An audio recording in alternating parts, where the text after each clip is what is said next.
Hey guys, TheAirsoftTech here, and welcome back. Today we are finally continuing our TSG build series video with TSG build series part 2. Alright, no more waiting around, let's build this TSG. So I was pretty much expecting to have to use some different parts than the ones that I had originally intended to. So let's talk about the parts that I ended up going with. We'll start from the bottom, work our way up, and yeah. So I ended up going with my own 32 TPA Frankentorque motor. The reason I did is simply because the stock motor that I thought was a 32 or 28 TPA motor ended up being a 22 TPA motor. Still a very nice motor, still a very adequate motor for this build, but it's just a little too fast for what I was wanting to achieve with this build. So I ended up going with a 32 TPA motor, and it is working awesomely. Moving a little further up, I ended up keeping the gear set the exact same, the SHS 16:1 ratio gears with the SHS lower sector gear and then the TSG upper gear welded together.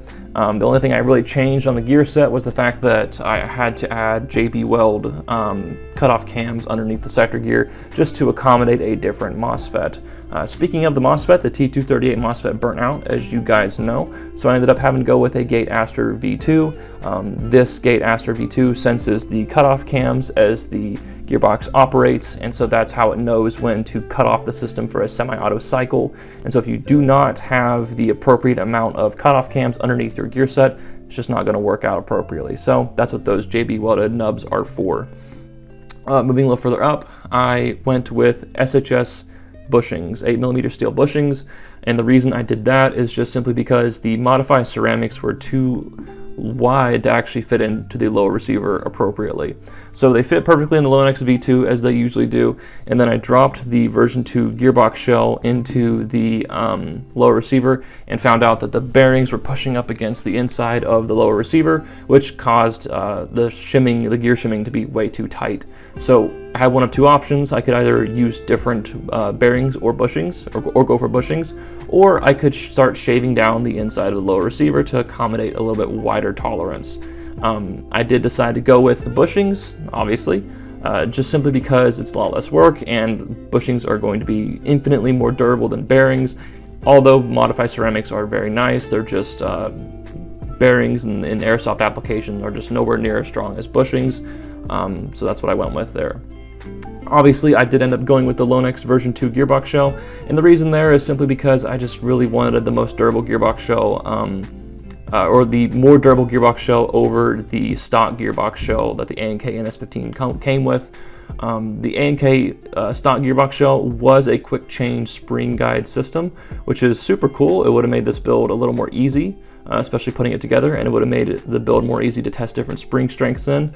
But I just ultimately decided I would rather go with strength and precision over a poorly cast, junky stock gearbox shell, even though it had a quick change spring guide system. So that's what I ended up doing. Moving up the chain here, I did keep going with the Master Mods piston and piston head. Great combo, works awesome together. Obviously, I also ended up going with the Master Mods cylinder head and the stock full cylinder here, as well as the Master Mods air seal nozzle, Lonex version 2 tappet plate. I did keep the Garter SP150 spring, so that is one thing that is sticking around. And then I did have to switch out the spring guide for a standard version 2 ball bearing spring guide, just because the quick change spring guide system that came with the stock gun it's not going to fit right into a standard version 2 gearbox shell, so you have to use a standard version 2 gearbox shell ball bearing spring guide. So yeah, those are all the parts that I decided to go with on the gearbox shell. And so let's talk about some tuning and all the fine work that was needed to be done in order to get this TSG build to work appropriately. So let's actually start talking about the gritty work. Obviously, with any build, I do my best work, but with things like DSGs and TSGs, I try to pay special attention to the smallest of details, especially the ones that make or break the build. So with the TSG build, I'm zoned in on volume ratio, joule output, air compression, and tappet plate timing. As usual, perfect your shimming using the half shell method to set motor height, and then using the full shell method to set the bevel height. Go from there, shimming the rest of the gear set like you normally would. When correcting AOE, I decided to correct between my piston and piston head. This will help with joule output and volume more so than if I were to correct the AOE off of the cylinder head. I also decided to remove some weight off of my piston to keep the whole assembly just under 30 grams, so as to protect against premature engagement. And the usual perfect air seal was obtained by using a brand new number 14 O-ring, polishing the inner surface of the cylinder, and ensuring there was a tight fit between the cylinder and cylinder head.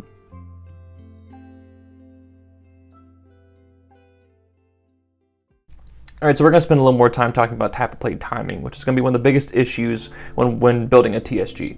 So typically, whenever you're building a DSG or even a single stroke sector gear build, what I prefer to do is actually hand look at how the tappet plate is functioning before I cut. And so, a lot of people will tell you like a standard length to cut at. I'm not really a standard length kind of guy in terms of tuning AEGs. So let's actually take a look here and let's hand cycle the gearbox shell here with what we've got. So, your sector gear is rotating, it's pulling back your tappet plate before it hits your piston. It's starting to pull back on your tappet plate, or it's starting to meet its end of pulling back your tappet plate. You want to check one real quick thing. Is it able to pull the tappet plate all the way back up against the cylinder and cylinder head? Answer here is yes. And then it's able to clear without any additional resistance. In addition to that, you want to see that your tappet plate is able to slide forward before your piston is able to release. So see our piston's still coming back, that's fine. Okay, it's released, piston's going to slam forward, now we're picking up again. So that's totally fine. That's the kind of cycle that you want to see, and we'll kind of go through it again here real quick. Alright, sector gear's picking up the tappet plate, pulling back the piston, keeps going, keeps going. The tappet plate is allowed to release as the second to last tooth is as engaged into the piston as it's going to be. And piston lets go, slams forward before the tappet plate cam, the next tappet plate cam even touches the tappet plate. Those are all the things you want to see. Clearing the cylinder head, being pulled back all the way. You want to see the tappet plate released, obviously, way before the piston gets released. And you want to see the piston be able to slide all the way forward before the tappet plate is touched again by the next cutoff cam. So all those things get you a perfectly functioning tappet plate fin in a TSG build or even a DSG build. Real quick, when we're talking about tappet plate timing and all that good stuff, we can talk about the spring on the tappet plate real quick. This spring helps return the tappet plate to the firing position, seating the air seal nozzle in the hop-up chamber so that you get the fullest seal effect for your gun. With DSGs, traditionally we've used stock springs and have cut one or two coils off as needed in order to get the tappet plate to return in time if the system is cycling too quickly. Now this TSG is more likely not going to have an issue cycling too quickly. You might, the gap between the sector gear cams here, or tappet plate cams, obviously it's closer, so it has less time to return before it gets picked up again, so you want it to return very quickly. In that case, you can use these upgrade tappet plate return springs that McMaster Car has. I'll try to drop a link below to the exact product number that'll get you this spring in case you do want to order one and use it for your TSG or DSG or even your stock SSG build. Now with the MasterMod series of upgrade parts, I always test my parts before I use them. I fit test them, I durability test them, all kinds of good stuff like that.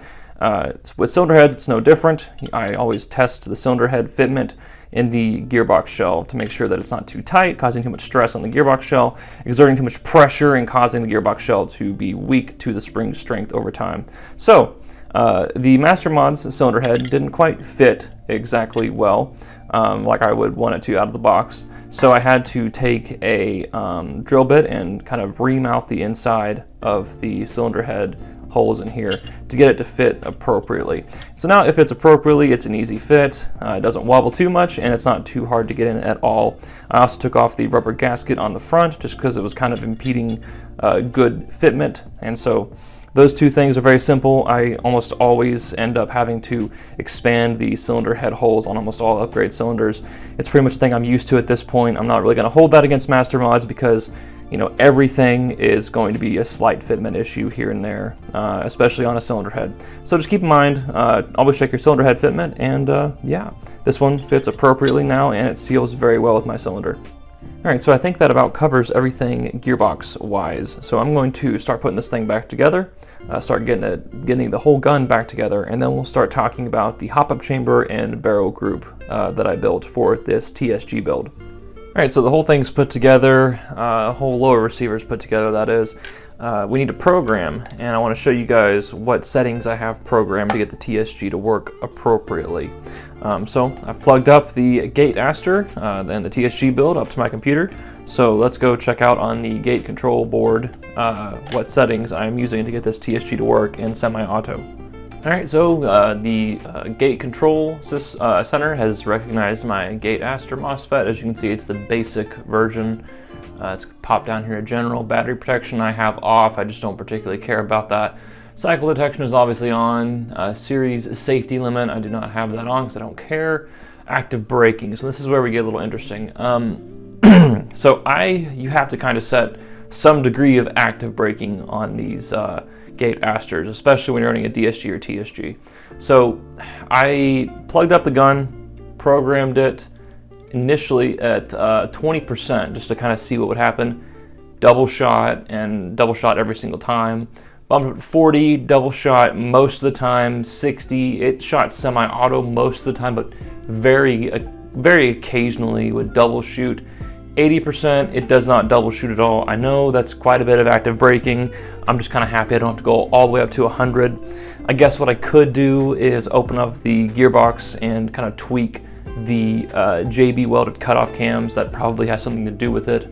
I could probably tolerate 60, but in order to do some really good trigger spamming, 80% is necessary. You can do this adaptive setup. I tried the adaptive setup, it just wasn't really catching appropriately with the TSG gear. It would occasionally shoot semi-auto, but then it would occasionally stick in double fire, so it was weird. I'm going with 80% until I can fix other problems.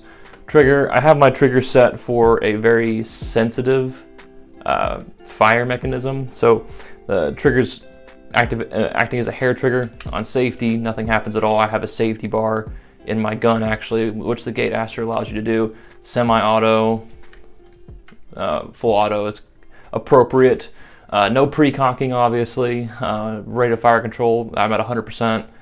That just means that the gun is firing as fast as it can. Selector, my selector works totally great, no problems there. Burst mode is not available in this setup, and you can do some magazine mode, alerts, statistics, and diagnostics, yada yada yada. Really the important stuff for a TSG build is getting your trigger and selector working appropriately, and obviously getting your active braking setup done appropriately. All right, so all that stuff is working great. Let's actually test it out. So now that the gate aster is programmed and I've shown you guys my program settings, we will test it out. First, we'll test it out on a 7.4 volt LiPo. Obviously, Dean's plugs throughout the whole thing. Safety works totally fine. Headphone users, beware, this gun is very loud, and I do have my microphone on. So, just turn down your volume. Semi. Nice and crisp. This is on a 7.4 volt LiPo. Full auto sounds pretty good. Let's switch over to the 11.1 volt LiPo. Safety, obviously. Semi. Full auto. Sounds really clean. And that semi-auto is very fast. Awesome trigger response. Really good, clean auto, semi, and safety. Alright, so the barrel and hop-up chamber group I went with is a Lonex M4 hop-up chamber, a ZCI 6.02 200mm in length barrel, and then a Lonex 70-degree hop-up bucking with an R-hop patch. I pretty much R-hop everything from low speed to high speed to DMR to CQB. I R-hop just about everything. So yeah, this barrel is just a hair bit too long at 200mm. It sticks out at the end of the outer barrel by like maybe 10 or 15, maybe 20mm. So I'm going to shave it down to where it's flush on the barrel. That'll probably have to wait till the next part of this TSG build series though. So these plastic O-rings, you guys know I'm a pretty big fan of spacing your hop-up chamber as back as possible against your gearbox shelf so you don't have any wiggle room, therefore FPS deviation and FPS or air loss as your gun cycles. So I used to use O-rings. Now I'm kind of starting to do 3D print some of these shims here. I'll run out of O-rings now. I really don't want to go down to Lowe's to get some more, so I just found a file where I could 3D print some of these shims, and yeah, they work great. So slide this in here. I'll show you guys that extension there. It sticks out a little more than what I'm what I prefer. So that's probably something we'll take care of in a later video, probably part 3. Alright, so here is the full build assembled. I would consider this about 90% complete at this point. This barrel, the inner barrel, is just a hair too long for my liking. Don't like it when my barrels stick past the outer barrel, and plus I'm dealing with such low volumes here that might really help my joule output to increase if I trim down the barrel just a hair. And so yeah, let's plug it up to 11.1 volt LiPo and let's do a chrono test.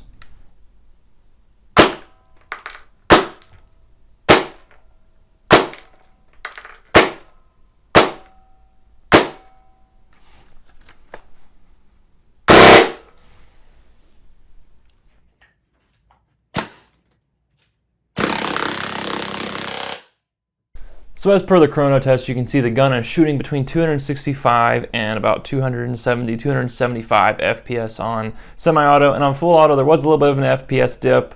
There's clearly a little bit more fine-tuning that needs to be done, especially in the air seal components area. That's okay, that's simple to do. Just need to go back over with a fine-tooth comb and correct those issues. And as you can see, the full auto demonstration was quite satisfying.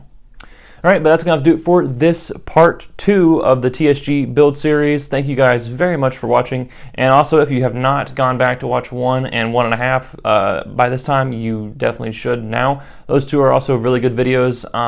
So yeah, definitely go back and check those two out if you haven't already. Like I said, thank you guys so much for watching. If you don't mind, please comment and like this video. Comment down below and tell me what you think of this TSG build. Clearly, we're not completely done with this build yet. That's totally fine. I'm taking my time with this build so as to get the perfect TSG build. And also, please subscribe to this YouTube channel if you have not already. It definitely goes a long way to help me out. And if you want to more directly help the YouTube channel, you can go check out our Teespring store where we have a couple of TheAirsoftTech themed merchandise that I think you guys might like. Alright, but that's going to have to do it for this video. This is the end of part 2 for the TSG build series. We got one more part to go until this build series is complete and this TSG build is complete. I will see you guys in the next video of whatever the heck I'm doing. But until then, stay tuned, techs.